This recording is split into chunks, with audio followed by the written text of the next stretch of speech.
देखो सिलेक्शन नहीं हुआ, रोने से कुछ नहीं होगा।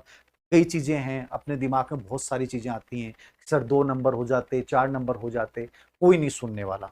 यदि आप सिलेक्शन की लिस्ट से बाहर हैं, इसका मतलब कुछ नहीं हो सकता। आपके पास एक ऑप्शन है कि आप जबरदस्त मेहनत करें। सोशल मीडिया पे या किसी टीचर के सामने रोने से कुछ नहीं होगा, कोई संवेदना व्यक्त कर देगा।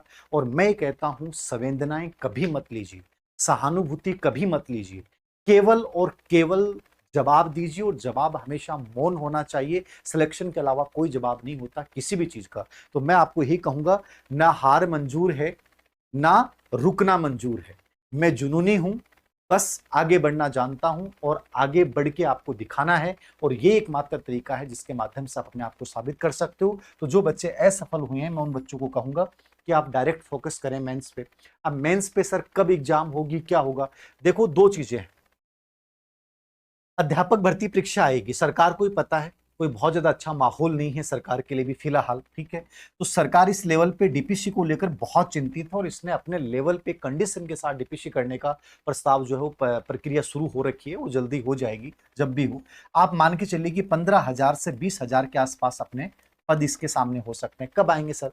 पहले रीट परी होगी, उसके बाद आप मान के चलिए कि मैं मानता हूं फरवरी मार्च के आसपास मान लो विज्ञापन आता है ग्रेड 3 का। तो जून जुलाई 2027 तक अपन मान सकते हैं कि प्रक्रिया, आपकी भर्ती प्रक्रिया हो जाएगी। टोटली आपके पास 1 साल का टाइम है। और 1 साल बहुत ज्यादा नहीं होती। जो शुरुआत में मैंने बात बोली है, आप में से अधिकतर बच्चों का सिलेक्शन इसलिए नहीं होता कि नंबर परसेंट डिलीट हुए, तो बड़ा रीजन है ही, इसमें तो कोई डाउट ही नहीं है।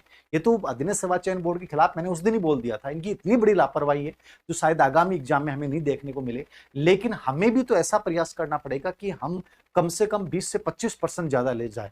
तो उसके लिए थोड़ा सा आपको मैंने पहले ही बोला है कि जब तक सिलेबस का 10 बार रिवीजन नहीं होगा, जब तक अपनी कमियों पे काम नहीं करोगे, जब तक पीवाईक्यू का एनालिसिस नहीं करोगे, जब तक अच्छे से टेस्ट सीरीज के माध्यम से आप अभ्यास नहीं करोगे, तब तक आप एक बहुत अच्छे योग्य अभ्यर्थी साबित नहीं हो सकते कंपटीशन में।